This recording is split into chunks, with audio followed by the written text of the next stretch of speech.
Jazakallah.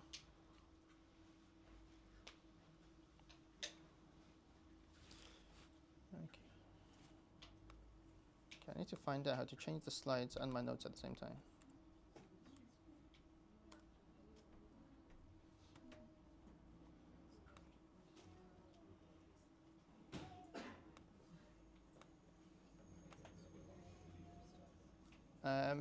Brothers, Intisar, if anyone wants to use the toilet, Nafisa, is the outside building open? Yeah, if any brothers want to use a toilet or wudu or drink water, you can just go through to the outside building, just opposite the Sisters Jummah Hall, basically.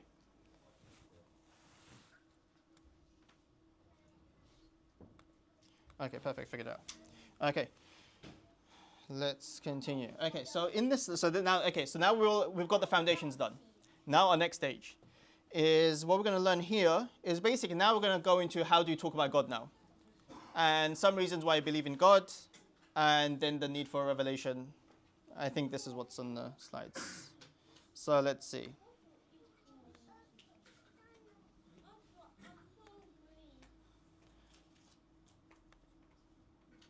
Okay, one thing that we just need to be clear on is the word fitrah. And I'm pretty sure something will come about fitrah later on. So everyone should have heard of the word fitrah. And there's a misunderstanding with the fitrah as well. Sometimes as Muslims we say every child was born as a Muslim. Whereas that's not entirely correct. Because what does a Muslim literally mean? Yeah, children aren't born following the will of God. They're not, doing whatever, yeah? So they're not born following the will of God. So the hadith states, every child is born upon fitrah, and then his parents either make him a Jew or a Christian or a different religion. So basically the society and the family shapes who that child becomes later on.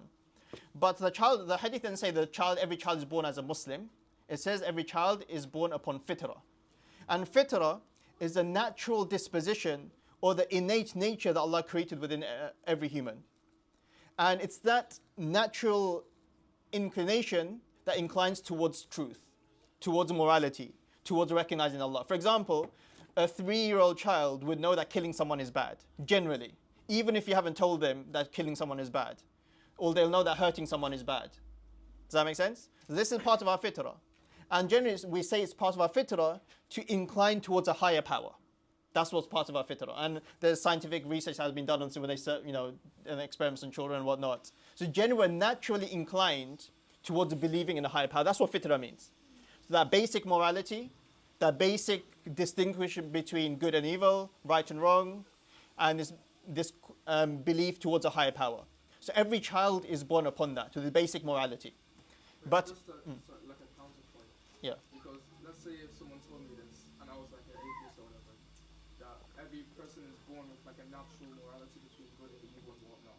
Couldn't this person say, isn't that just like evolution? Like a byproduct of evolution that we believe in like right and wrong was just really just for our own survival? Could be. We're not trying to prove anything through the fitrah. We're just saying that's how people are created. Whether you say the evolution did it, whether you say he did it or she did it, doesn't make a difference to us. We're not trying to prove anything for it. What about common sense? That's where it comes from, isn't it? Your fitrah, isn't it? Not all common sense is common. Yes, and that increasing over time as well. Okay, but anyway, this is just something that as Muslims we should be aware of, what the word fitrah means. Okay, so what does a fitrah incline towards? Belief in one God, deep inside humans know there's a creator, moral truth, a basic sense of right and wrong. Of course, to know absolutely what's right and wrong, we need the Sharia. Because right is what Allah says is right, wrong is what Allah says is wrong. But it's a basic understanding of moral truth. And then we need, as human beings, we have an urge for worship, something to aim towards, something to fill this void in. We're longing for something that needs to be filled. A higher purpose of life, basically, a higher meaning. And a spiritual yearning. So it's part of our fitrah. Okay. Oops. Okay, so now let's say, how do you know that God exists then? The Quranic argument for how he came into existence, why do you believe in him even though you can't see him? It's a question that a lot of people ask. Why do you believe in God but you haven't seen God? Why are you so silly? Why do you believe in something that you haven't seen? If I say, there's a unicorn that created the universe, would you say, would you start believing in that unicorn? Then a lot of people ask, who created God? Why only one God? And then, who is God, basically? So these are questions I should be able to answer, inshallah. When it comes to, let's say, proven existence of God, there's generally two main arguments, I would say, in terms of logical arguments. So in terms of on a basic level, what are these two arguments? They were done last week as well. Who can tell me at least one of them? One argument that, let's say, you're talking to an atheist who has no clue about why you believe in God. He's never thought about this before. A lot of atheists, you say, do you believe in God? They say, I've not really thought about it. So now, how would you logically convince that person that there is a God? Of course, you can say the answer, because there is a God and the Quran says it. Yeah? Design argument. Okay, one is the design argument. Design and designer argument, yeah? The other one? Cosmological. And the cosmological argument. So, what's that one called? Teleological argument. Yeah, design and designer. Yeah, kalam just means, kalam is the subject where you discuss theology. Kalam, what does kalam literally mean? Word. Yeah, kalam literally means word, or it can mean speech as well. And the reason, so this science that we're doing today is actually referred to as kalam, the science where we discuss beliefs. And the reason why kalam is called, this subject is called kalam, the way it started was through debates. If you said this about God, then I would respond by this. Or if I said this about God, what would be your response? So they call this whole subject kalam. For those that weren't here for all of last week, what does cosmological argument refer to? Okay, what does Unless we're going to go through it. yeah, let's go through it now. You've asked the question. We're going to go through anything that you've discussed, inshallah, asked about. Okay, cosmological. So these are, when we listen to Speaker's Corner and Muhammad Hijab using big words that you can't even find in the thesaurus, yeah, we think, how am I going to have these sort of discussions, yeah? And when we hear cosmological, such a big word, I've never heard this before, or teleological, however you pronounce that. Okay, so so let's break it. We know what logical means. What does logical mean? Logical is to be reasoning, isn't it? Yeah? So reasoning or study comes from the Greek word logos or something, yeah? So logical reasoning. So this science has got to do with logic and reasoning. And then we have the word cosmos, we probably haven't heard of. This refers to what? The universe, yeah? Everything that exists. So space, time, matter. So essentially this is an argument, it's a logical argument based on the universe. Yeah, that's what cosmological means. Yeah? So logical reasoning or study based on the universe and everything that exists. So that's in cosmological arguments, people will ask, okay, why is there something rather than nothing? Or since the universe exists and it has a beginning, then what caused it to begin, basically? These are all cosmological discussions regarding the universe. So in a nutshell, a cosmological argument is to do with, or is based on the existence and origin of the universe. That's what we're discussing here. The existence and the origin of the universe. It exists. Why does it exist? How does it exist? These are all cosmological arguments. So the first argument, logical argument, is literally the universe exists. So who brought into existence? Yes, that's what we're going to be discussing. Have you understood? And we call this, in a very intellectual way, we call it the cosmological argument. Yeah. So if you want to really sound intellectual, just memorize that word and throw it in your conversation somewhere. Yeah. Cosmological argument. That's all it is. So argument for God based on existence and origin of the universe. And then the second argument, the main argument that we discuss in terms of to prove the existence of God, is the teleological argument. So again, logical means, what does logical mean? Reasoning or study. Okay, so that's the logical. Then we have the word telos, however you pronounce it, from the Greek, which means, so the word telos literally means purpose, aim, or goal. Purpose, aim, or goal. So when we say the teleological argument, it's the argument for God from design and order in the universe. Because we say, when we look at the design and order in the universe, we conclude they must have a purpose. Does that make sense? So when we look at a mobile phone, for example, Does it have a purpose? How do we know it has a purpose? Because it has a specific design, isn't it? It's designed very precisely. And when we look at something that's designed very precisely, we know that it has a purpose. So when we look at the universe is designed more precisely than this mobile phone. So if this mobile phone has a purpose, by basic logic, this universe must have a purpose. Well, we'll comment. I'm just laying the foundations. We're going to understand everything properly. So there are two main arguments. So what's the first one that begins with a C? Cosmological argument. And second one? Teleological argument. Cosmos means? Universe. And telos means? Aim, goal, or purpose. Okay. But if you want, okay. But the cosmological argument, sometimes we just refer to as cause and effect. Yeah? Because what caused the Big Bang, for example, and the effect was the universe coming into existence. Yeah? So cosmological also refers to the cause and effect argument, and the teleological argument referred to as design and designer. Yeah? So those are the two main arguments or discussions that we have around to prove the existence of God. Any questions for now on what we've said so far?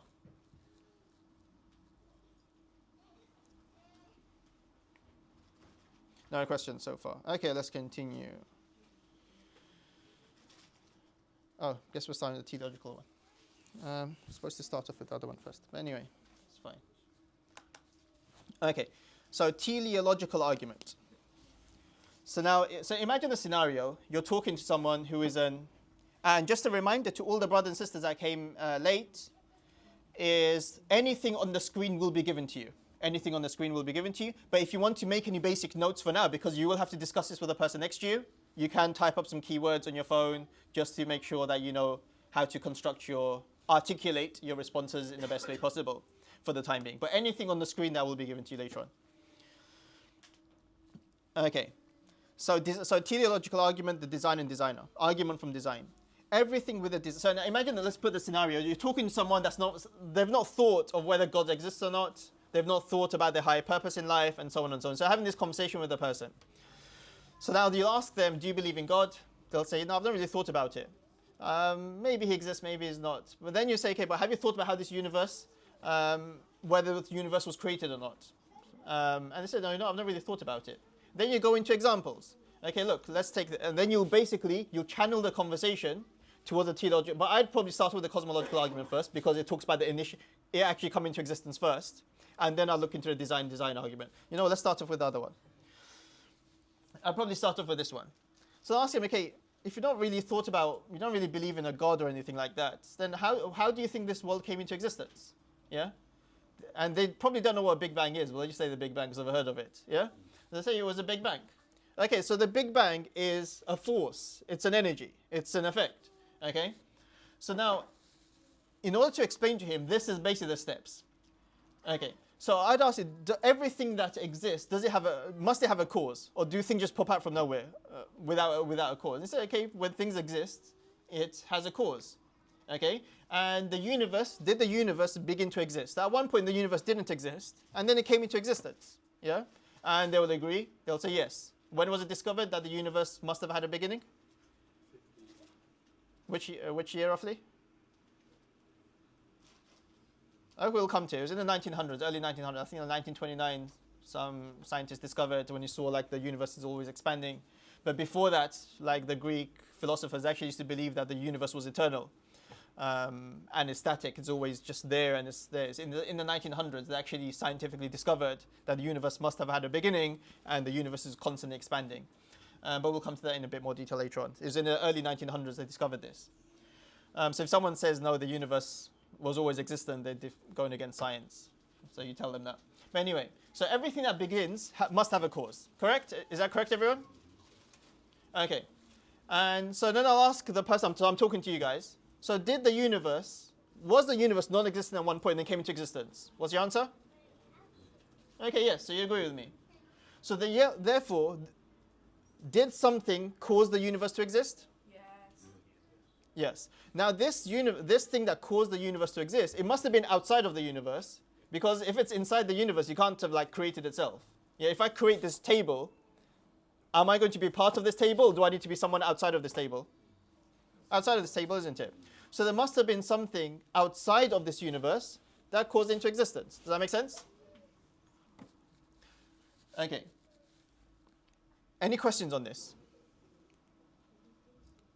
Any questions on this? Now, as let's say someone I'm talking to that's been, what would you say to me after that? What would be a response? Debate with me. Give me a counter argument.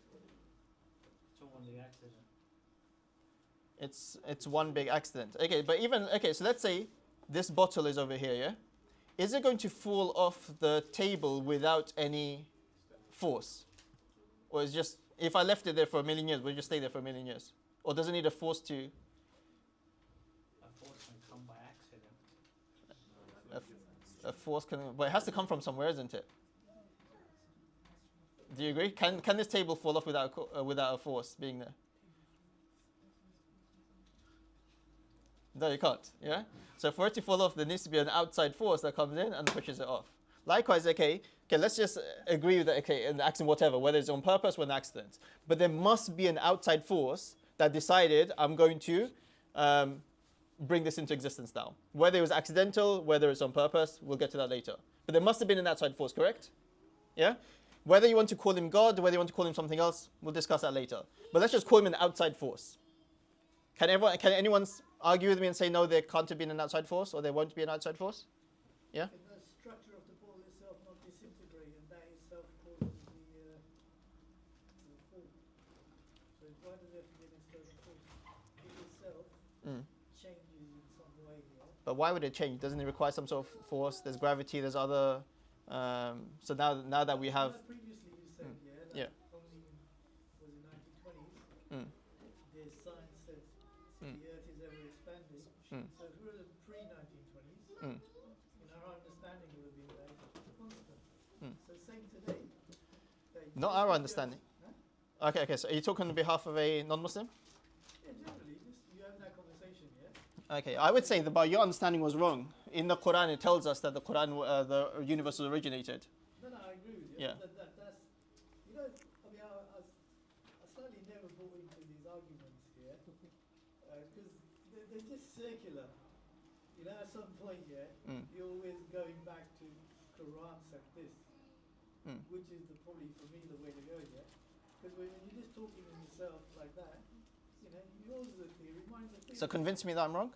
Convince me out of my... For instance, your understanding that the bottle fell because of an external force. You know, I could say that the bottle fell because it itself, the structure of it collapsed. Whatever made that structure collapse. Say for instance plastic, yeah? The structure of the plastic changed, whatever. Like it would over time, it would, yeah? Because we know plastic disintegrates. And that itself caused it to fall. Your explanation and my explanation are different. Okay, does anyone have a response to that? Plastic still needs an outside force to disintegrate. If you put it in absolute zero, it wouldn't. So, are we ever in a state of absolute zero? Huh? Well, number one, absolute zero goes against quantum mechanics. Number two, even the fact that it disintegrates is still an outside force because heat energy is applied to it. Heat energy is applied. Heat and energy, you said? No, heat energy. Heat energy Thermal energy. is applied to it. So there must be a... Basically, for something to happen, you need a force, isn't there?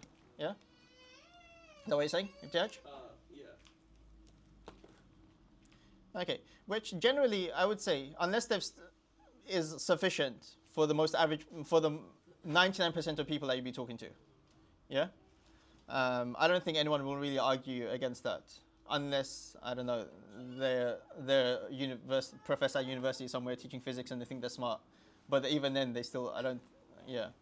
Yeah, but you know, look, I mean, for me, the essence is, that when you dwell too much into these subjects, unless you really are a specialist yourself, then it's turning into my understanding of this versus all my professors and my historical versus yours. So where you going with is a constant battle, of you proving, unproving, you proving, unproving. Not really. So I've discussed with so many non-Muslims, and this is I was talking about this with a professor of a university, and he teaches Buddhism and whatnot. Like he's been like some crazy guy, and all I put to him, all of his study, he studied with these monks in Italy and this country and that country. He studied, everything, and he's a professor at American University and does everything. And all I asked him was just this basic argument, like, okay, who brought this in? Because to be a Buddhist, you don't need to believe in God, isn't it? So he's like not concerned about God and whatnot. And he's confused and couldn't answer me. He goes, yeah, we need to look at this. 99% of people that you talk to, they will not argue back with this. They will not. I've never met anyone that, that's constantly back and forth on this point. What I've heard from everyone is, you know what? You've got a point there. Let me think about this. They might not become a Muslim, but they say, you know what? Yeah, how could something just come from nothing? Yeah, people can't conceptualize how something will come from nothing. But generally, maybe you get that 1%, but 1% is okay. You know what? Let someone else deal with that 1%. Yeah. That logic continues, yeah. So fine. But you're saying God came from nothing. Okay, we're going to come to that. Yeah, we're going to come to that. But your logic's suddenly changing now, yeah. No, it's not. We're going to come to that. Yeah. Yes. How do we know that force is God? Why can't we just accept it to be a higher power? Yeah, we're going to come to that. Yeah, we're going to come to that. And my second question was, this cause effect argument, Yeah. it works within everything in the universe. So that every example that you're going to give, it's going to be anything that's in the universe right now. Yeah. Then why would that person then accept that same argument outside the universe and bring Allah Ta'ala into it and say he caused this universe? Yeah. So that's the next stage. We're going to come to that. Yeah. So all we're establishing right now is that there must have been a force outside of this who initiated the Big Bang, whatever it is. Is that point then? That force that initiates. Yeah.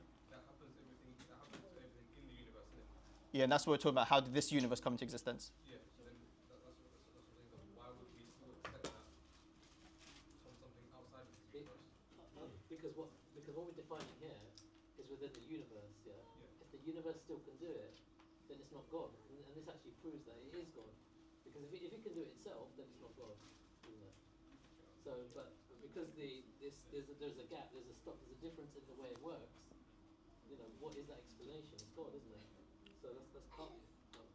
But I would say with the bottle as well. So I think you've got to remember that any argument that any atheist comes with, they will only explain how the universe works. They'll explain how the bottle got there, how it got crushed, all of that. They'll explain that science behind it, but they'll never answer how it got there in the first place. So, and that's what this comes about. Good. Jazakallah khairan. Okay, let's move on. Okay, so that's the argument of cause and effect. Yeah, cosmological argument. How did this universe come into? There must have been something there that brought it into existence, because something does not come from nothing. But anyway, we're going to go into a bit more detail on this afterwards as well from the Quran. Okay. And this is not just a logical argument, it's a Quranic argument, by the way. It's the same argument Allah makes in the Quran. Yeah? This is literally quoted from the Quran. Okay. So now, then we go to the teleological argument from design and designer. It's everything, so now the premise is everything with a design must have a designer. Okay? So we have to memorize that line. Everything, when we see things in the world and we see it with a design, we conclude that it must have a designer. Yeah? So everything that has a design must have a designer. So make sure you memorize this line so that you're able to quote it to the person next to you when you're having your discussions or role plays. Okay. And then you don't just give one-liners and then, mashallah, you're ready to take your shahada. Now that I've said that line. Yeah? Yeah, so now you need to give them examples. Yeah? Say the one line, explain the one line in your own words, and then give examples. Yeah? So if I remember that structure, say the one line, explain that one line, and then give the examples. So generally, basic example is look at the example of a watch. Yeah? A watch on a what? Famous example, watch on a? Desert. On a desert. Yeah? You've got a desert island, no sign of life anywhere. You see a watch or a mobile phone. You see this iPhone? You see this iPhone on a desert. Yeah? Now, you look around, there's no sign of life. No one living on this island you've been exploring this island for 5 years. Yeah? Every corner of this island, you've explored it, there's no sign of life. But then you see an iPhone there, and it has charge, it has apps downloaded, it has all of these things. Would anyone conclude that over billions of years, these sand particles collided with each other, and then slowly through evolution, it turned into this mobile phone. Would anyone ever think that? Shafiq? Alhamdulillah, khalas, done. Yeah? No, I'm joking. Yeah. Yeah. So no one. Okay, so that's one example. Okay, so now, okay, I've mentioned an example, but then you have to draw your conclusion. So don't just leave it there and think, subhanallah, khalas, done. Then you have to say what they should believe from this. So hence, the reason why you won't believe that, because when you see a design, you conclude that it must have a designer. Someone must have made it. There must have been a factory somewhere, a person that designed this. Yeah? Now we're on the same page. You know what? That makes sense. Something that has a design must have a designer. Or another example, a basic example, is imagine you're driving and you're coming into a new town and then you see a roundabout. And on the roundabout, it's full of grass and flowers. But then you have just these yellow flowers that spell welcome. Spell welcome. Yellow flowers that spell welcome. Yeah? So now, as I'm driving, would I think to myself, you know what, subhanallah, evolution is so amazing. These yellow flowers got together over time, they formed these letters, and it makes a perfect, you know, and just spells welcome somehow. Or is the most logical, sane thing for me to think, you know what, oh, that's nice, the way that designer has put this all together. Yeah? So generally, these are the two things I say. Yeah? So the phone in a desert or watch in a desert. And I just say this basic example because it just makes so much sense. It's just the most logical thing is to think whenever you see something as a design, is that must have a designer. For me to come up with another theory is something for me illogical. Yes, let's say, for argument's sake, there is that 1/100000th of a chance that it could have just been purely accidental, but for me it's illogical. Yeah? For me, what makes the most sense is to just say, look, must have a designer. End of conversation. The example I like is, Yeah. you know, if you're on a remote island that's never been kind of investigated, and then someone goes over there, and you climb up the mountain, and you go into a cave, and in that cave there's like a perfectly made tea that's there, just hot steaming, on a plate, on a cup. Do you expect that to go through evolution, or do you think someone just made it for you? So clearly. Okay, yeah. So that's a very good example. So you're in an island, you're looking for, you go inside a cave, and inside that cave, there's no other sign of life there, but inside that cave you see a perfectly made tea there, with a teacup, saucer, boiling water. You're not going to think that, you know, just evolution made it. You're going to think, even if you cannot see any sign of life, you'll be adamant that someone must have made it and left it there. Okay. Okay, but the main thing about the cause and effect is that you have to lay down your premise. Okay, everything that begins to exist must have a cause. The universe began, so the universe must have a cause. Therefore, the universe must have a cause outside of itself, meaning it must have an external creator. Okay, so the cause and effect. So everything that has a cause, so everything that comes to existence must have a cause, and the universe came to existence, so that must have a cause, basically, and the cause must have been outside of itself.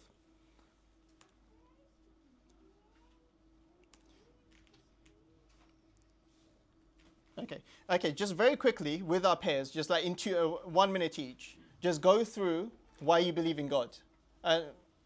So someone posed asking as a non-Muslim, and you're going to go through the cosmological argument, and you're going to go through the design and designer. So again, and by the way, when you rehearse this, don't say, okay, I'm going to tell you the cosmological argument now. Just without basically saying the title of just make it a discussion that flows. Oh, or I'd start you off, it's logical to believe in God. And I would say it's illogical to not believe in God. Yeah? I would push it back on them. That's how I would generally say. The fact that I believe in God is the most logical thing to do. And the fact that you don't believe in God is completely illogical. And the reason is, because imagine when something comes into existence, do things come out of nowhere? So I'd phrase it in a way that just makes them sound like the fool, basically.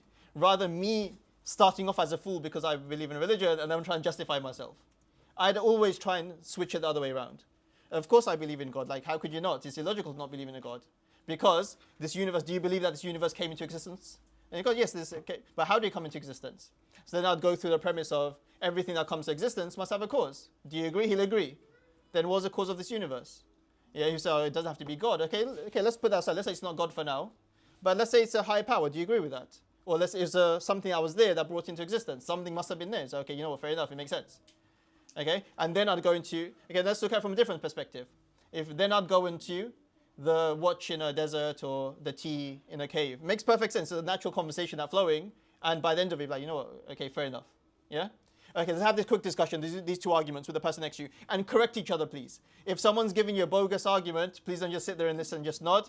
Yeah? Correct them and say, no, let's phrase it like this, okay? So you're helping each other learn, not just listening to each other make mistakes. Yeah?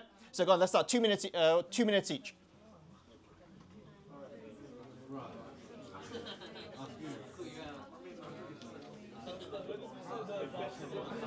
In the Sisters Jummah Hall, go to the Sisters Jummah Hall, and as soon as you go in, there's a door on your left. There's the toilet there.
Let's say I'm in the middle of the desert, right? And I see this phone, right? And it's perfectly designed. I have, I can unlock with my fingerprints. I have games I can play with robots and I can watch videos. Now imagine, yeah? You see this phone in the desert and you think to yourself, yeah, it's just smart. This is just like one of the examples of myself. Actually, that you're quite frankly, all due respect, you're foolish, right? And the most logical thing to pursue is that soul would must be designed because it's so connected, so Yep.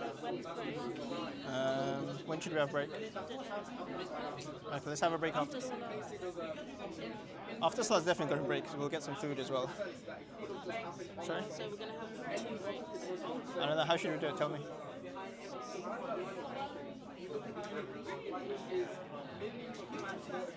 Do people need like... A few minutes break at 12. but then we have to break up for Salah. We're probably going to have to pack up.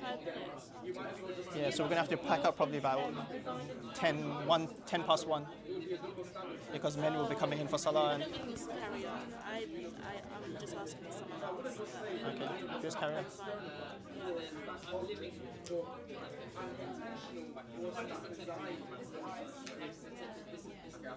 Listen.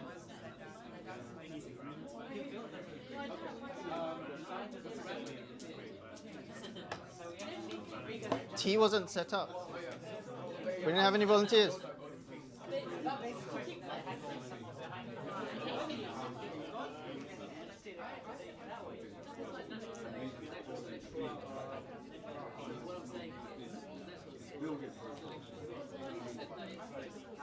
It didn't just move itself.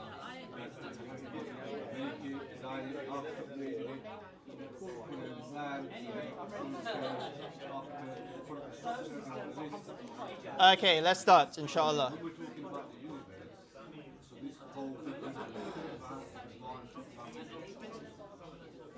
Okay, everyone?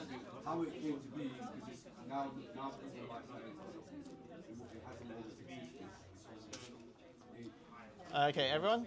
Okay, has everyone managed to discuss the argument with the person next to them? No, still doing it. Still doing it? Okay. Sorry? Okay, okay. Okay, we're gonna make a start anyway, just because we're quite short of time. And we've actually got a lot to cover. By this rate, I think it'd be like a 3-4 day thing to go through the slides. But let's continue anyway. Are there any questions about anything? Okay, put your hands up if you've managed to say the two arguments to the person next to you. Put your hands up. 1, 2, 3, 4. Oh, so majority haven't. We were waiting our turn, I think. And sisters, how many managed to go through the argument? So all the sisters, half the brothers. Okay.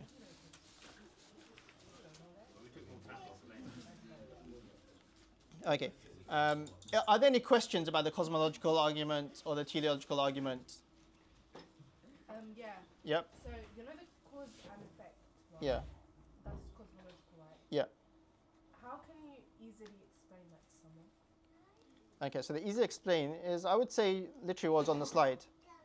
So I would say, so everything that exists, do you believe that it has a cause? Like something brought into existence?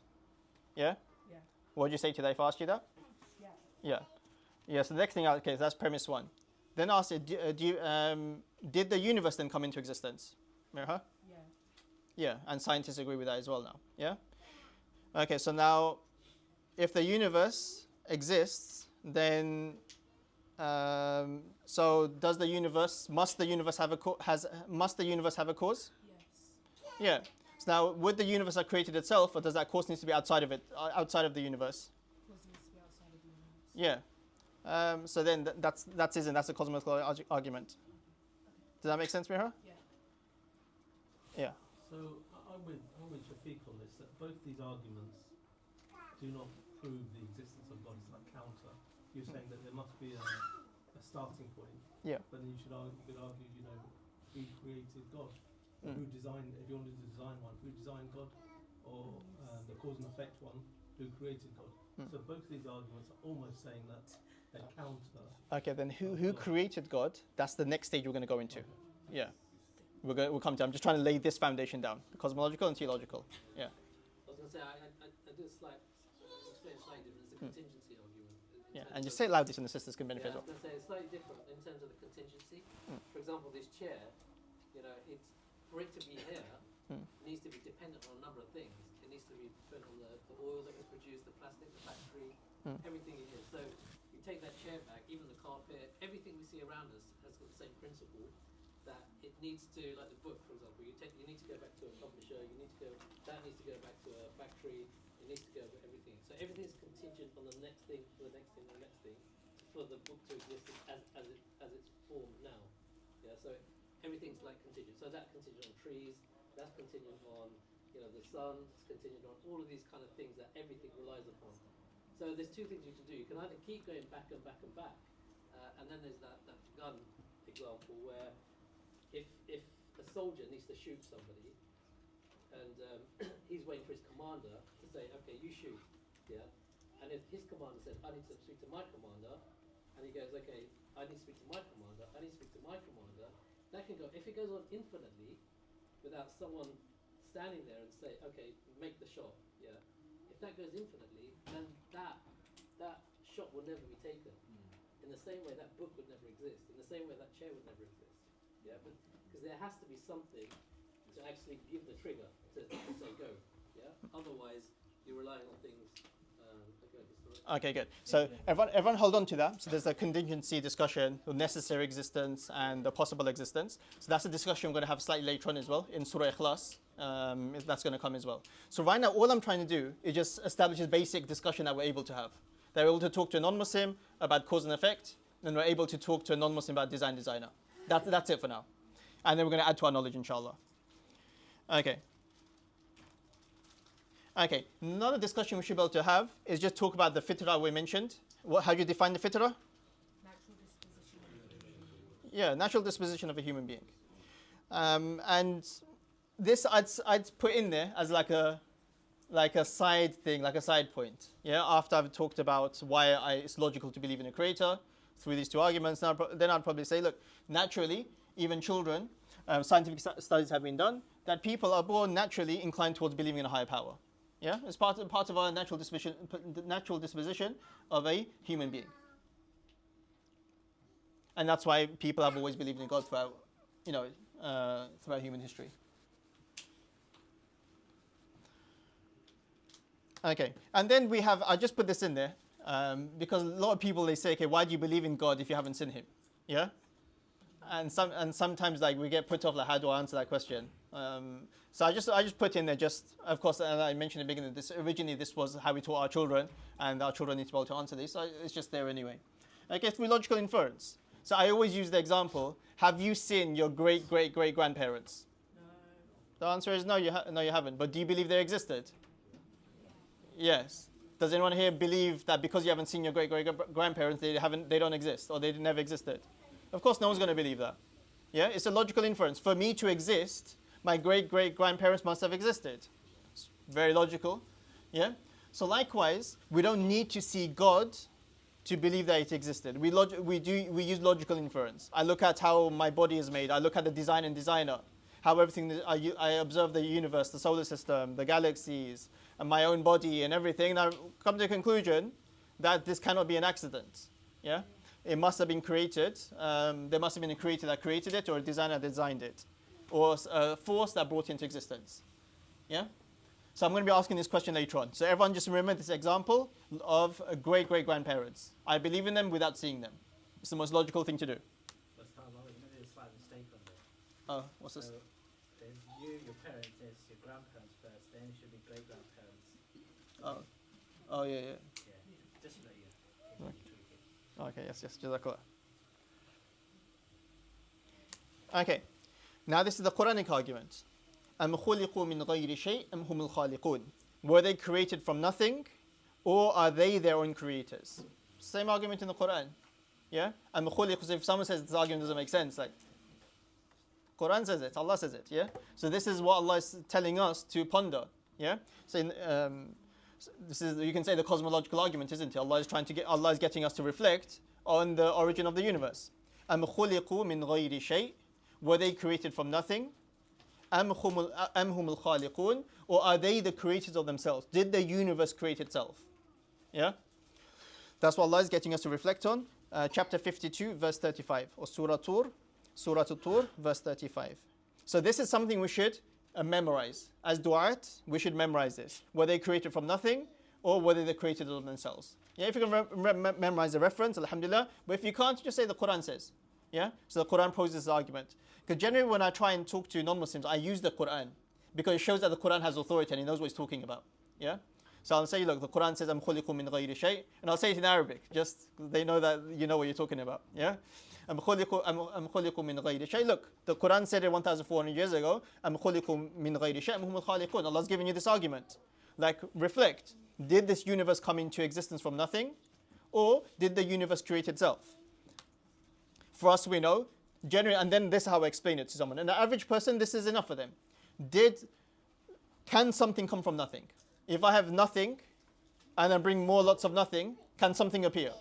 The answer is no. Yeah? So it couldn't have just appeared from nothing. Yeah? Could it have created itself?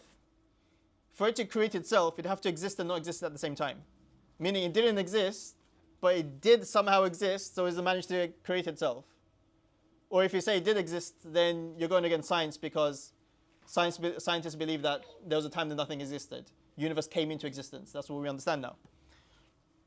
So if it can't have come from nothing, and it couldn't have created itself, then what we're left with, there must have been something there outside of the universe that brought into existence. Is that okay with everyone? Yeah? So we have to remember this. So everyone go back to the Quran verse.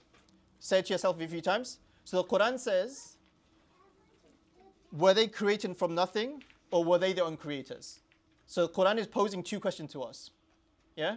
First question is, what you ask the person? Did the before that's the second one?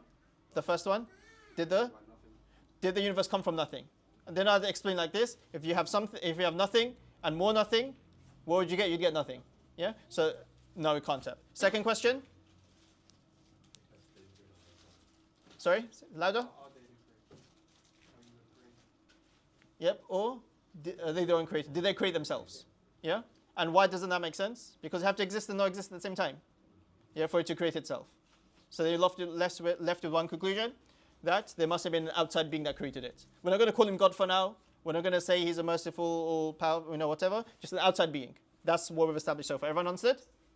Yeah? Okay.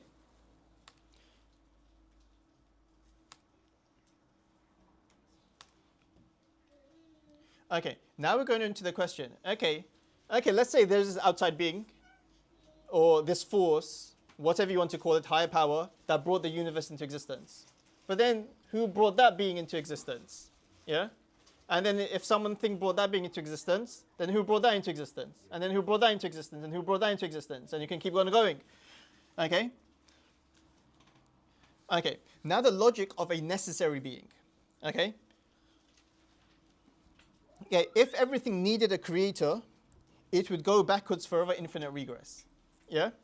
And that's the, okay, so let's just go through a slide, then we'll explain.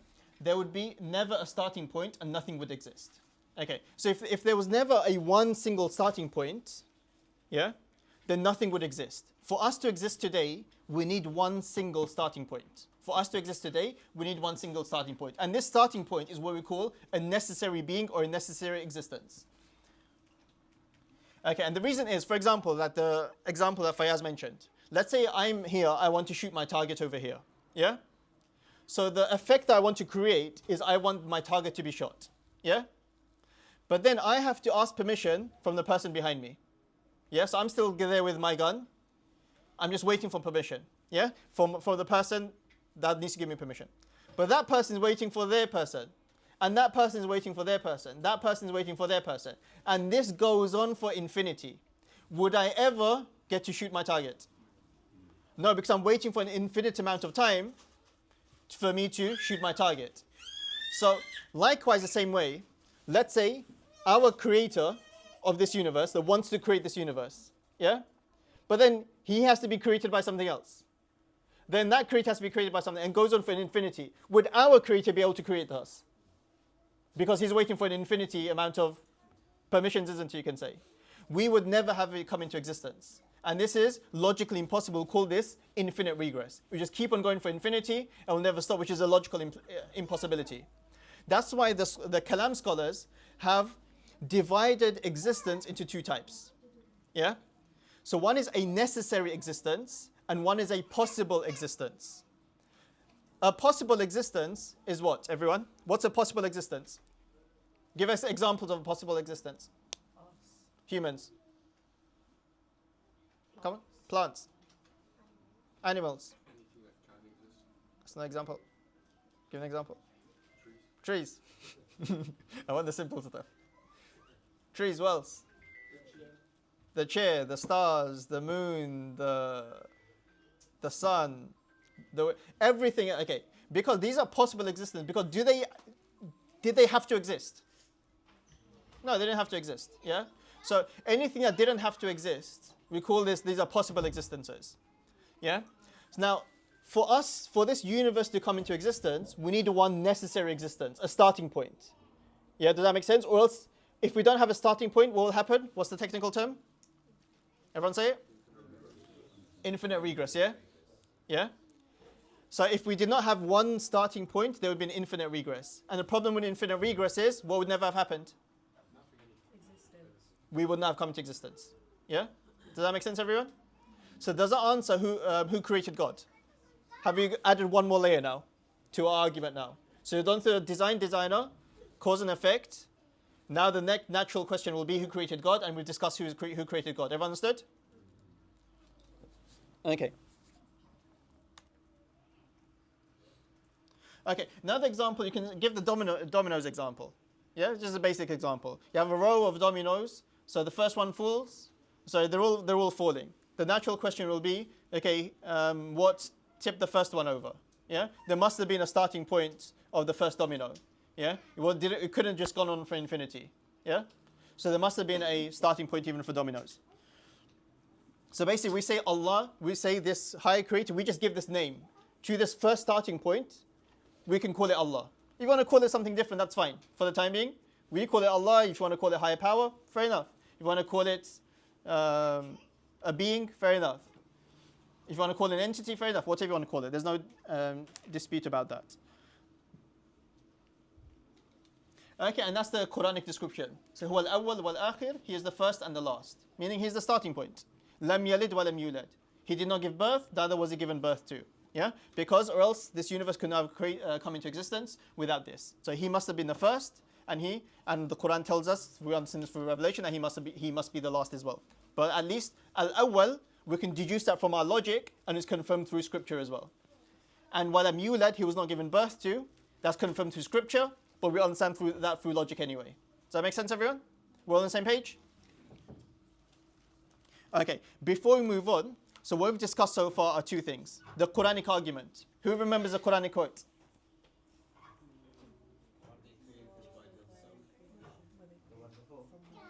The Quranic quote from before.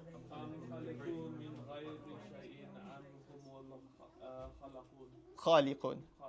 Good. Everyone say the English of the quote? Everyone say it to yourself loudly. Were they created? Good. Were they created from nothing, or are they the creators of themselves? Yeah? So I would say, look, the Quran poses us a question to us 1,400 years ago. Were they created from nothing, or are they the creator of themselves? Now, even further, let's use the elite students of knowledge. What's the reference? Surah Al-Tur, Ayah 35. Okay. Okay, and so that encourages us to reflect on two questions. What's the first question? Did we come from nothing? And second question? Did we create ourselves? Yeah, and both are impossibilities, yeah? Okay. And then the question would be, okay, who created God? Who created God then? Okay, fair enough, we understood there is a higher power now. I've considered designer, cause and effect. Okay, but then who created that God? Who created that God? And what's the example? You can say the dominoes, or let's start with the other example. I'm waiting to shoot my target, but I need to ask permission from the person behind me. But then, what happens? They need to ask permission for going. Will I ever? Then I ask the question. Remember, get them to think. Will I ever get to shoot my target? Sometimes what we do, we know this information. We just say the example, and we just leave it there. Draw the conclusion. Tell them what they're supposed to believe from that. So so don't you see that if this keeps on going for infinity, I'll never get to shoot my target. Is that correct? They'll say yes, it's correct. When you're in a position of da'wah, especially when you have short time with them, say your concept, say your example, draw your conclusion, ask them. Does that make sense? That's why I say, does that make sense? So I know that they're following. If they say it doesn't make sense, then I'll say exactly what point doesn't make sense, and then I'll say, look, you're just being illogical now. Yeah. So always get them to agree with you. Yeah. So here, someone. Yeah. When it comes to stuff like this, I always like to simplify into video game terms. So imagine there's a game and there's 100 levels, right? And the rule is, if I want to play the next level, I need to complete the one before it, right? Let's say if level 1 is locked, then I won't be able to play the game. So it's necessary that level 1 is unlocked, so I can complete that and do the next one on and on. You know what I mean? Okay, fair enough. Okay. One thing I'll probably add is Yeah. what I normally say as well is when you define God, and everyone can define God, even if they're atheists, how would you define God? And they will say things like, he's all-knowing, all-wise, he's the creator of everything, and that's how we define God. I said anything outside of that is opposite. We can't create anything. We're not all-knowing. We're not all-wise. Nothing else is that. So there's a clear difference between what God is and what God isn't. We're going to come to that as well. Yes, we're going to go into a more deep understanding of God. So what I'm doing here, I'm just layering one layer at a time, and it's going to get deeper and deeper. Okay. Do we need to have a quick discussion just to make sure we're on the same page and test each other's knowledge on the Quranic argument? Just to make sure, test each other. 1 minute each. Okay, let's do a quick test on this. Yeah, so you're saying why, so basically you're going through, we've discussed the cosmological and theological with each other? We did that? Okay, so then the only thing that we discuss after that is the Quranic argument, isn't it? And why there's only one God. Should we just move forward for now? Okay. Okay, so now naturally we're going to the next question now. Okay, then why are you saying that there's only one God then? Why can there equally be 2, 3, or 4 gods? So now we're adding one more layer to our discussion now. Okay, which is a natural question people will have. Okay, so this knowledge, I'm sure we'll all have this knowledge. Yeah? It's just about, main thing here, just articulating it properly. That's my main concern here. Knowledge, I'm sure everyone has the knowledge. Okay, so go on, tell me, why do we believe in one God and not multiple? God Hendricks, give me one simple answer. Because the definition of God would be all-powerful. So if you're going to have an all-powerful thing, there can't be something more powerful. So you can't have two all-powerful things. One would be more powerful, one would be more powerful, meaning the other one would be God. Okay, good. I agree with that answer. But if I was talking to a non-Muslim, I wouldn't phrase it like that at first. Answer is correct. I'd probably touch upon something a lot more basic and just lay the premise so they can't disagree with me. Yeah. I'd phrase it like that a bit more, yeah.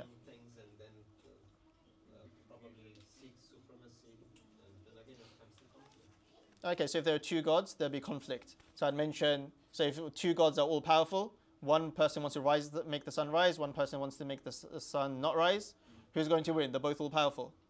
If one can't make the sun rise or they can't execute their will, then one of them's not powerful, then you don't have 2 gods. There's one that has certain similarities to God, but it's not God. Yeah?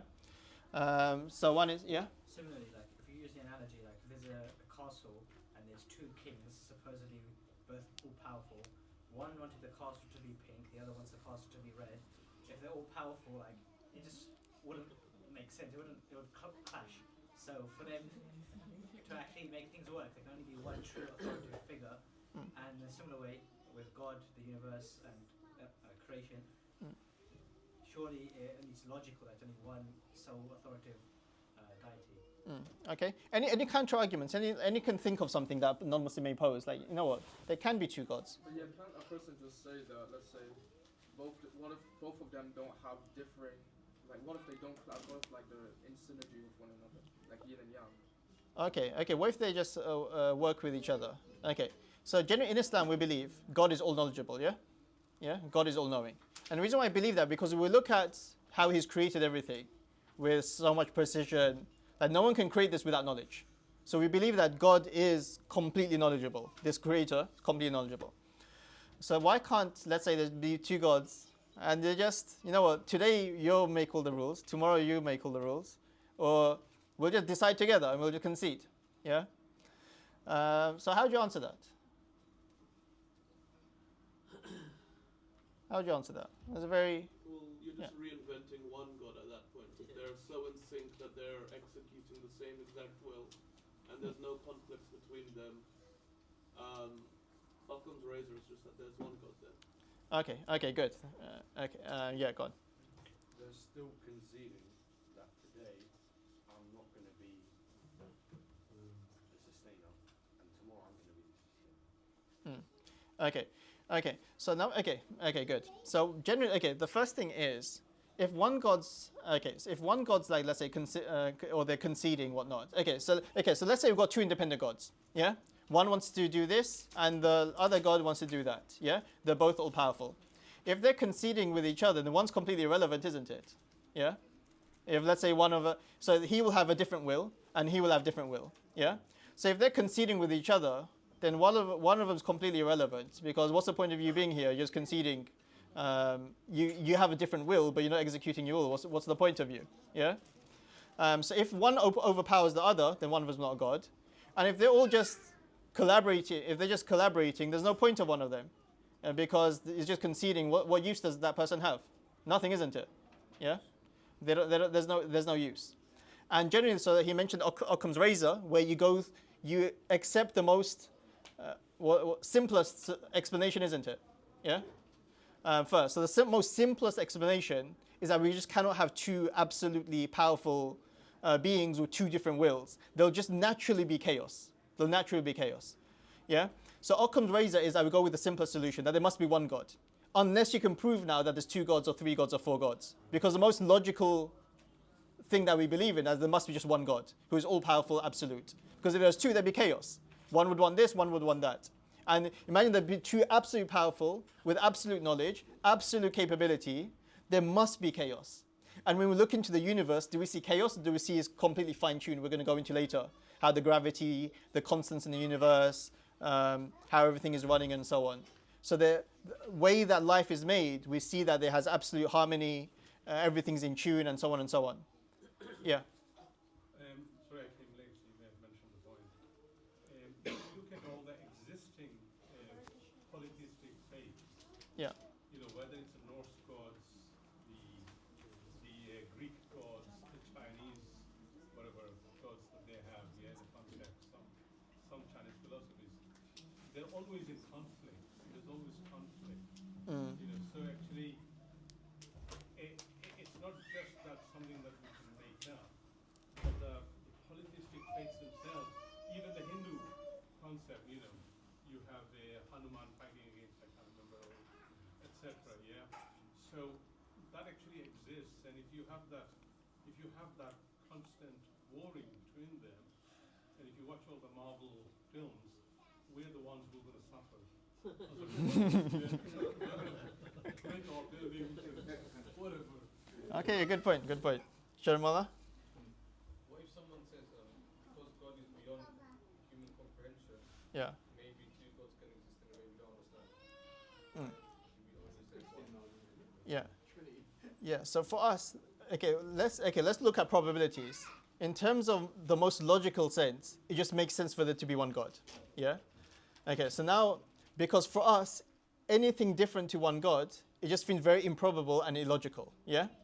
But now for you to be able to prove that so now to say that there's two gods or three gods, now you're going to require some sort of proof. Yeah. Because by logic, by the most logical thing, both of you and me have to be in agreement that it's more logical to say that there's one God. Now if someone is claiming that there's two or three gods, al-bayyinatu ala al-mudda'i. Now bring your proof. If it's your scripture that says it, let's analyze your scripture. If you're bringing Jesus' words, let's analyze Jesus' words. Now you're going into a separate discussion. Does that make sense? But logically, the discussion of one God just makes perfect sense. Yeah? I don't know, this is a bit of a distraction, but I've seen it where people are like, there are thousands of gods out there, and I just believe in none of them. Why should I believe in, one more than what I'm currently believing none? But Yeah. So far, all we've convinced our friend to do is just to believe in a higher power. Yeah? Yeah? That's what we established so far. So we're going through a discussion process now. We're using our logic. Second thing we've agreed for him to do is to say logically it makes more sense that there's one God. Yeah? But we're going to come to it. That's it for now. We haven't got anything beyond that. I would add, even the polytheists, and even the Trinity, they always say there's only one Godhead, three in one. Even the Hindus say there's really one God and all that kind of stuff. So even the polytheists say there's one God as well, eventually. Okay, so let's go through this. Okay, if two gods both claim to be supreme, either one would overpower the other, then the weaker is not God. Both would be equal, then neither is truly all-powerful, then there would be chaos in the universe. So the true God must be unique and he must be absolute. And this is a Quranic argument. لَوْ كَانَ فِيهِمَا آلِهَةٌ إِلَّا اللَّهُ لَفَسَدَتَا. If they were within the heavens, لَوْ كَانَ فِيهِمَا آلِهَةٌ إِلَّا اللَّهُ if they were within the heavens and the earth, other deities, then there would be complete chaos. So you have two all-powerful beings trying to execute their will. Okay, and in terms of first logically, unity of a creator it just makes perfect sense. How the universe is constantly, how the universe is connected with each other. You have all the constants of the universe, the gravity, the bond between the atoms, everything just complete harmony. Yeah, laws of physics, chemistry, everything just works perfectly well. So it's a sign that it's a one person making his one will to design this universe. And if there were multiple gods with different powers, there would not be harmony, there'd be chaos. Okay, and then we have the Quranic argument. Yeah? So has everyone memorized this surah? Yeah? And you should memorize the translation of this surah as well. قُلْ هُوَ اللَّهُ أَحَدٌ. Say Allah is one. And here, just for a point of Arabic, ahad has been used instead of wahid. Yeah? Wahid, because wahid is the general word for one in the Arabic language. Wahid. When you say 1, 2, 3, because problems using wahid turns into ithnan. Ithnan turns into thalatha. So wahid then turns into 2, then turns into 3, then turns into 4. Yeah? Whereas the word ahad, it has no 2, 3, and 4. This is a standalone word. That's why Allah has used ahad instead of wahid, to emphasize His oneness. So by saying the word ahad, Allah is basically emphasizing the oneness to such a degree that He cannot have any partners, equals, or peers. He cannot have a son. He must be completely one with no body parts, shape and size and so on. So oneness in the absolute sense. Yeah? Qul huwallahu ahad, Allahu samad. Allah the... Okay, so if you look into translation, some translation will say independent, some will say eternal. The word meaning of samad, the explanation or the deeper meaning behind samad is something that relies on nothing, but everything else relies on it. Yeah? This is the meaning of samad. Something that doesn't rely on anything else, but everything else relies on it. This we call samad. So that's why sometimes we say eternal or the independent. So these are loose translations of that word. In other words, if we were to put it into this kalam terminology, what do we call the word samad? Allah is the necessary existence. Yeah, that's what Allah is saying. So Allah is absolutely one. He is the necessary existence. There cannot be no other way. Yeah. So in Surah Al-Ikhlas, the argument made in Surah Al-Ikhlas is these two lines. قُلْ هُوَ اللَّهُ أَحَدٌ, not wahid, ahad. Ahad means absolutely one. No peers, no partners, no sons, no parents, and completely one as well as unique. Yeah? Because if you're not unique, then you're not entirely one. Because you have other similarities. So for Him to be unique means He is outside of this universe. Because if He was inside the universe, then He'd be made of wood or metals or skin or flesh. Then He won't be unique. So in other words, in this word ahad, Allah is also including He is not made from material parts. Does that make sense? Just like us. He's not made of body parts just like us. Because if I cut off my arm, there's two of me, but I'm still... So Allah is not made of body parts. He's negating so many things just by using this word ahad. This is argument number one. Argument number two is that He's the necessary existence. Does that make sense? Now the next verses of Surah Al-Ikhlas is just an explanation of these first two verses. Lam yalid wa lam yulad. He did not give birth. Because if He gave birth, what would be the problem? And sisters listening? Sisters? Yeah. Okay. If He gave birth, what would be the problem? Because then He would give... Anyone say. Because then He would give the essence to His Son, and then that would kind of make more than one God. Okay, yeah. So if God gave birth, then the son or the child would be from the same entity and substance as the father. Now the problem with that is what? Got two gods now. Two gods who are absolute and all-powerful and, etc., etc., which is an impossibility using our logic. We can't have two gods. What if someone says, okay, he gave birth, but the son is from a different substance to the god? That's possible. God can create anything. Because then...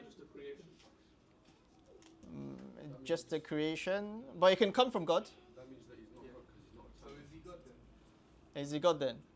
Okay. Yeah, so then that goes into the question, okay, whether He's God or not. Generally, why I say, yeah, so whether that substance, whether that child or son or daughter that come from God, but is not from a different substance, that would be a fault. That would be a deficiency in God. It's like, imagine a human giving birth to something that's not human.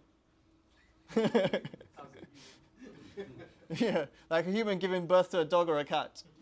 That's a fault within that human, isn't it? Yeah, to give birth to something that's of a different genus to yourself, it's a fault. It's a deficiency. Now, why are you attributing that deficiency to God? That He gave birth to something that's not even from His own substance? Yeah, something deficient and temporal or whatever. And also for Him to do that and give birth to something, that would make Him like His creation, which He's not. So not compatible. Yeah. So lam yalid is explaining ahad, isn't it? Yeah. He did not give birth, meaning is ahad. Yeah. Walam yulad, and he was not given birth to, is an explanation of samad. Yeah, because he must be the necessary existence. Everyone understood? Everyone following? So Surah Al-Ikhlas is not just something easy that we just recite. It's a theological argument. Allah is making it very compound in just a few words. Yeah? Yeah. Well, I was just still thinking about the multiple gods thing. Because I was just trying to think of like counter arguments a person could make, right? Yeah. And so let's just say there are two gods. Yeah. And they're both equally all powerful. But if they're both all powerful, then that can't really work. That's a contradiction. So one has to be stronger than the other. Yeah. But if one's stronger than the other, then there's a lesser god, right? Yeah. But like, even still, like, why couldn't there be two necessary beings? Like imagine there's like someone makes an app. There's multiple people that make that app. So kind of be multiple entities, forces that make this one universe. It's just logically very improbable. It doesn't, like, technically, if okay, so the first argument I'll go back to is the chaos one. Okay. Yeah. So naturally there would be chaos. But let's say you mitigate that and there's no chaos, they concede with each other. It just makes it very improbable in the case of it's just unnecessary. Because if one just conceding with the other, one's just completely irrelevant, isn't it? Yeah. So why am I believing in something which is completely unnecessary and illogical? I must have proof for that to believe in something so unnecessary. So do I have any proof for believing in an unnecessary God? Another thing which you can put up is if there are more than one gods, it becomes very difficult for me to understand which one to go for. I need something, this one or that one, so it's not logic for me. But you could just go for both of them. But it's like you say necessary being. If you've got two necessary beings, are they both necessary? They're not necessary, are they? Okay, one of them won't be necessary if one of them is irrelevant. Okay, let's. Sorry, I'm just going to move on because we're very short of time. Okay, so we're in Lam Yalid. He did not give birth because he's Ahad. Walam Yulad, he was not given birth to because he is Samad. Yeah? Walam yakul lahu kufuwan ahad. Translation? Translation? We need to memorize the surah translation very well. Yeah? Should know this on top of our head. Walam yakul lahu kufuwan ahad. Translation? And nothing is comparable to him in comparison to him. Meaning nothing is like him. Yeah? So again, what's this line an explanation of? The word ahad. Yeah? So the argument in Surah Al-Ikhlas is in the first two verses. قُلْ هُوَ اللَّهُ أَحَدٌ اللَّهُ الصَّمَدُ. Full stop. That's the argument. Now Allah just explaining further. لَمْ يَلِدْ وَلَمْ يُولَدْ وَلَمْ يَكُنْ لَهُ كُفُوًا أَحَدٌ. Because with the word ahad, we understood he was one and unique. Unique means nothing is comparable to him. He's not made of flesh or bones. He's not made from anything, any parts of this universe. He's not made from raw materials, iron, and nothing like that. Yeah, he's completely ahad. Yeah? So وَلَمْ يَكُنْ لَهُ كُفُوًا أَحَدٌ, nothing is comparable to him in terms of what they're made of, in terms of their knowledge, in terms of their strength, and so on and so on. He's absolutely unique. Okay. So this is debunking or basically countering a lot of the notions that they had at the time. So of course Christianity is there. لَمْ يَلِدْ وَلَمْ يُولَدْ. He did not give birth. Yeah? It's talking about, referring to the Greek understanding of gods. Like Zeus gave birth, demigods, and this was their thing, isn't it? And again, they believed in gods that look like us, that have heads, that come into the universe.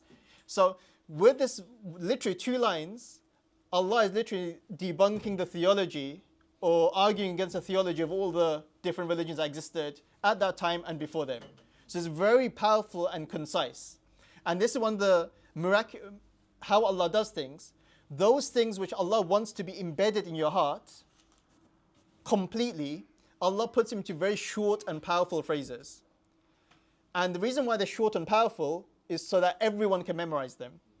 And not just that, قُلْ هُوَ اللَّهُ أَحَدٌ اللَّهُ الصَّمَدُ لَمْ يَلِدْ. What are you constantly hearing? وَلَمْ يُولَدْ. There's a clear rhyming scheme, clear pattern of a sound.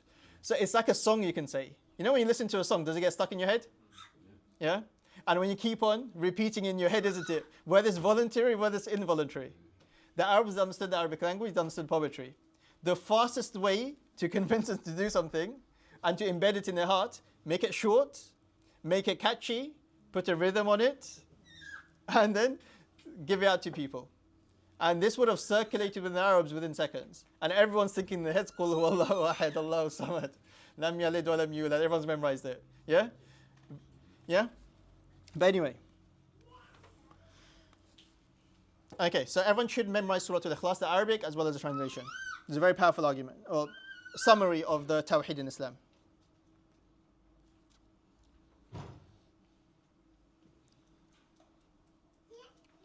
Okay, in terms of, so Salah, men will be coming into the masjid for about 1:15 onwards, so we'll go for a break then.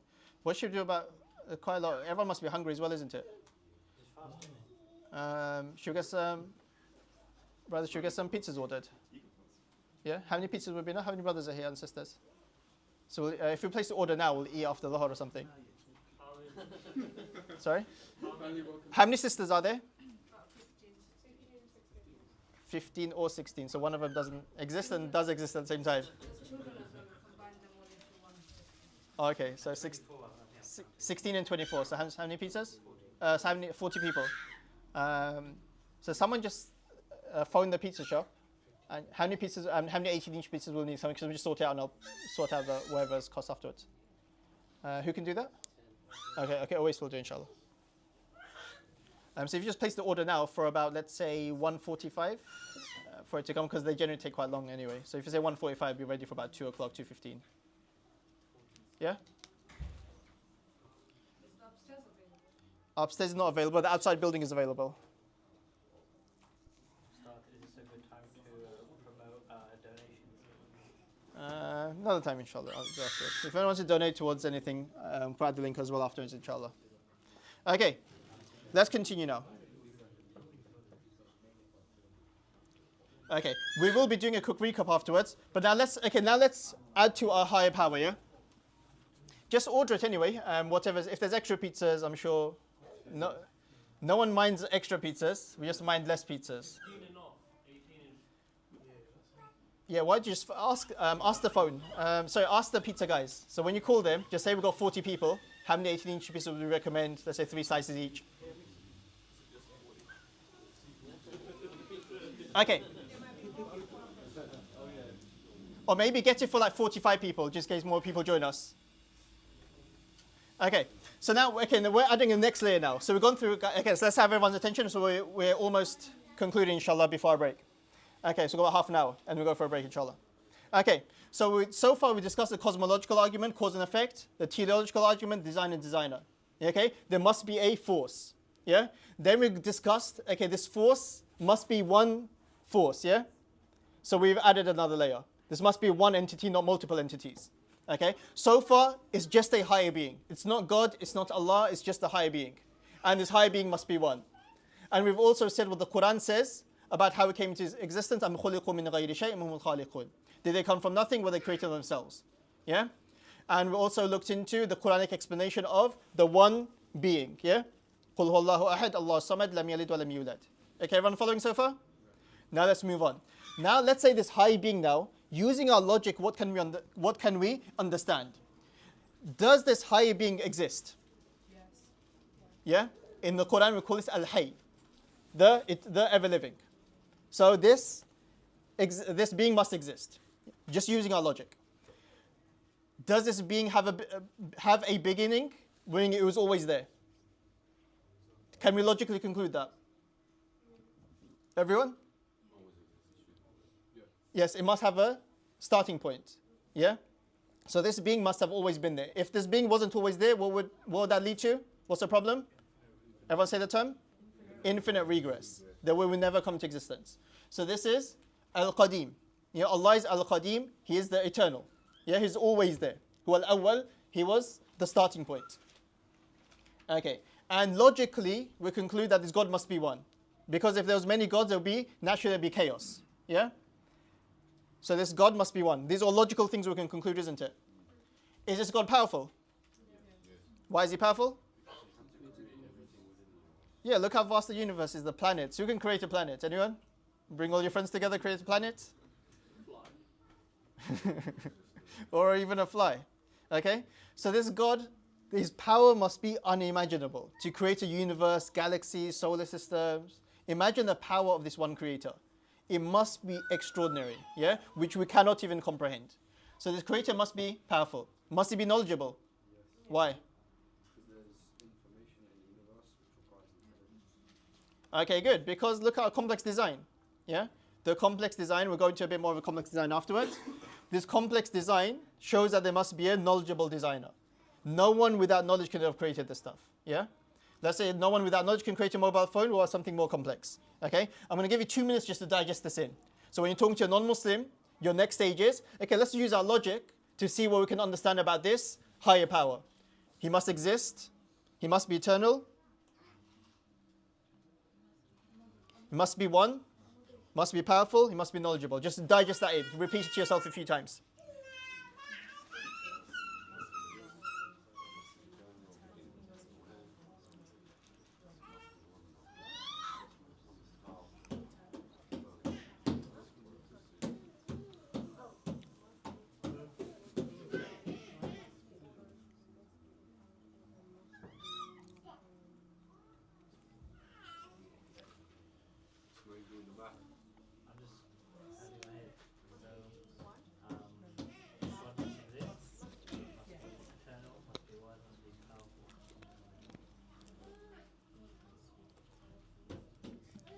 Okay, I'm going to move on to the next slide.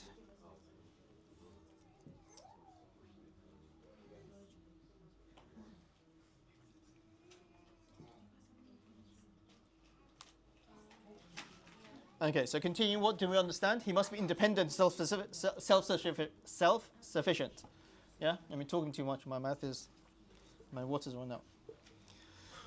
Okay, so this God must be self-sufficient.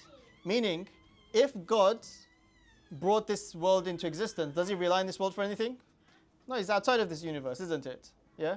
So how can something, if he brought this into existence, how can he rely on anything in this world? So he's completely independent. Yeah? And he must be different from the creation. Because he can't be part of the creation and then create it. It's like me creating a table. I can't be part of that table, I have to be independent from that table. Yeah? So he's beyond time, space, matter. That's why he's not observable by science. When science people use science as the absolute truth. Like, I can't measure God through science, so hence God does not exist. But God is supposed to be outside of this universe. And science only measures what's in this universe. Does that make sense?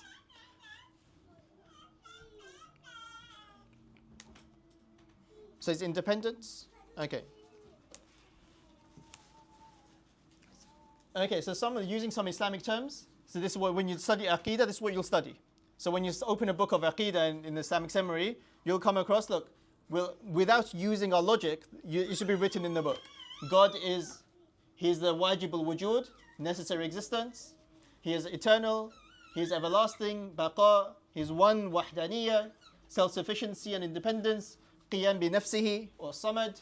He has power, qudra. He has knowledge, ilm. He has will. He must have decided to bring this world into existence, isn't it? He must have a will. Transcendence, mukhalafa lil hawadith. These are all Arabic terms that when you study Aqidah, you'll come across these Arabic terms. But we've understood that logically without having to go to a book of Aqidah. Yeah? And just to finish off this discussion about God, now what can't we understand about God using our logic? So we said he is ever living, he is necessary existence, he's powerful, he's knowledgeable, he has a will, and so on. What can't we understand about him? Yeah. What do you mean by that? So we've just established that he exists. We don't know if he has a relationship with us. Good. We don't know if he has a relationship with us yet. What else? Anything else? Sisters as well. Shout out the answers, everyone. How he looks. Okay, we don't know that through our logic. Sorry, Hendrix. Good. We don't know if he's merciful or not. And so, do you say where he is? Yeah, by logic. Okay, logically, we don't know where he is. We don't know what his will is specifically. Will with us, you mean? Yeah. Yeah, we don't know what he wants with us. Yeah, so these things we don't know without someone telling us. Is this God merciful? Does he hate us? Did he create us because out of hate and spite? Is he forgiving? Is he loving? Is he caring? Does he want a relationship with us? Is he still involved in our lives? Did he just create us and just left us there? You guys do whatever you want. I've got nothing to do with them. Go start another project somewhere else. So these things we can't know. So how are we going to find out these things?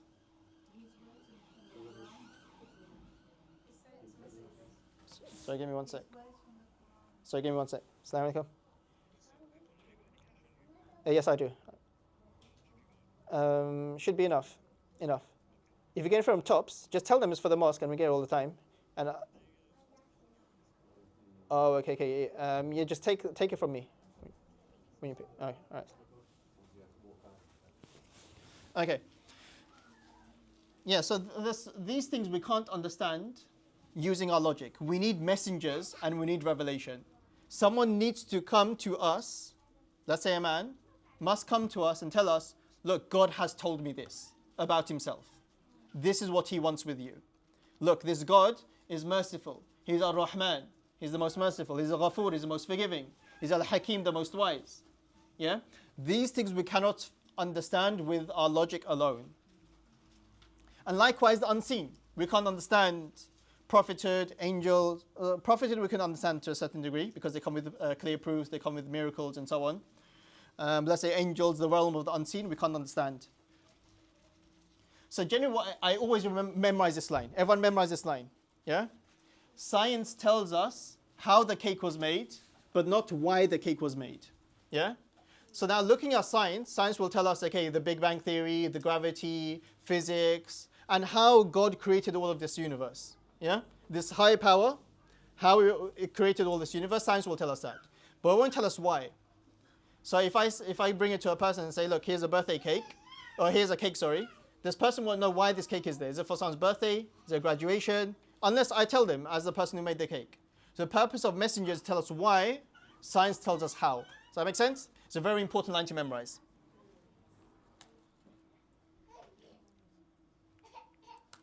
Okay.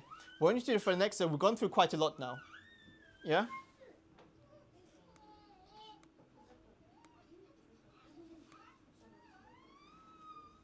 Okay, you know what? Let's just finish this off. Just 1, 2 things. Okay, and because we've already discussed this anyway.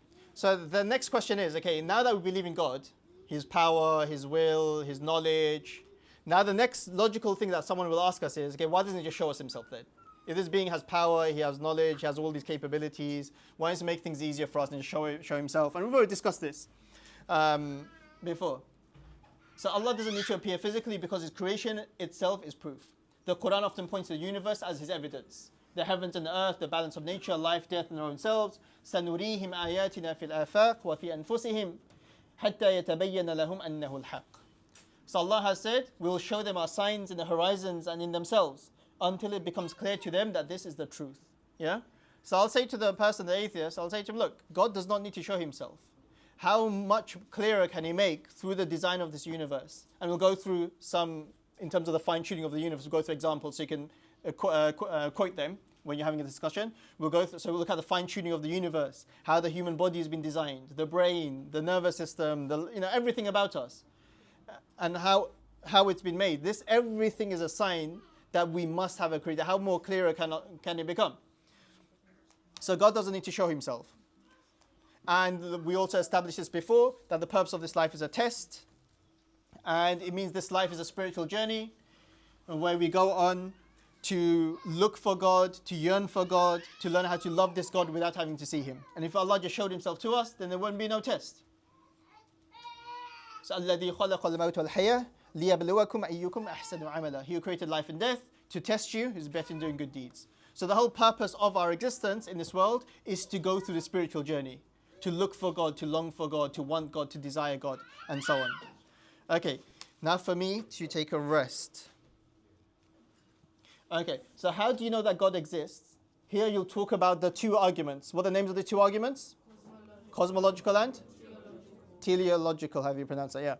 Yeah. And then question that someone can ask, why do you believe in God if you can't see Him? What's the argument you'll make? Or the example? Everyone? Good. Great-great-grandfather, logical deduction. And then who created God? What's the, if you say He was created, will lead to which argument? Infinite regress. And you give the example of the shooter, yeah? Why do we only believe in one God and not many gods? If there were too many powerful gods, the first Quranic argument, it would lead to? Chaos. Chaos, yeah? Yeah? So use that as your base argument. If there are 2 all-powerful gods, it will lead to chaos. Give an example. Rise the sun, lower the sun, yeah? lead to chaos. And if one does not execute his will, is he a god? No. If one constantly concedes, he's irrelevant. Why would he be a necessary being if he's irrelevant? Yeah? Doesn't make any sense. More logical to believe in one God. And it's confirmed by scripture. Yeah? Scripture that makes perfect sense. Then I'm going to look. God said 1,400 years ago, Qul huwallahu ahad, Allahu samad. And this was the same message preached by all the different prophets. Yeah? So remember, the argument here is, this is what logic dictates, confirmed by scripture. That's generally how I talk to an atheist. Not, look, I'm blind following scripture, and I'm going to try to use logic to back it up. It completely changes the dynamics of the argument. Yeah? And then he looks like the fool, or she, or whoever you're talking to. Yeah? And then they're trying to justify themselves.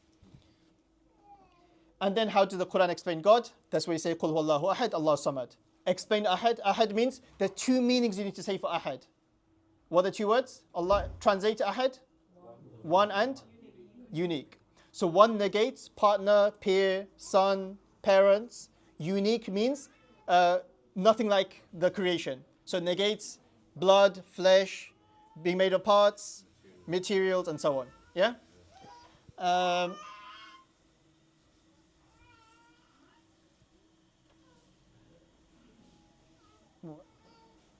Okay, and then after how does Quran explain God? Just the first question has been forgotten. You're supposed to go into what we can understand about God using our own logic, yeah? That's the next step. And then why did God send messengers? To explain to us what we can't understand through logic. He's merciful, He's forgiving. Does that make sense? Just gradually building up the conversation. And then why doesn't God just show Himself then, if He's all forgiving, merciful, loving?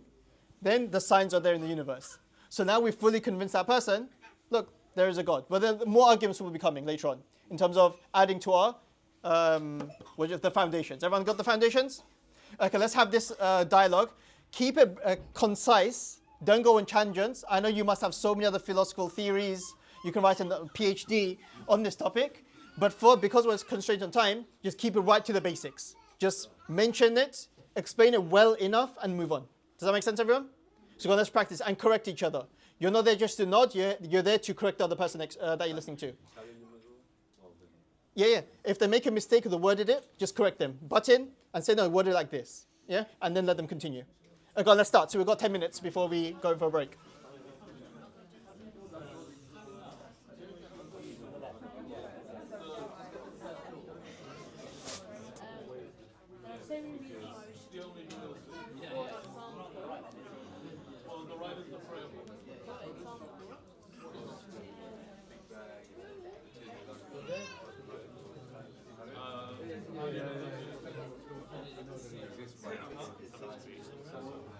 For example,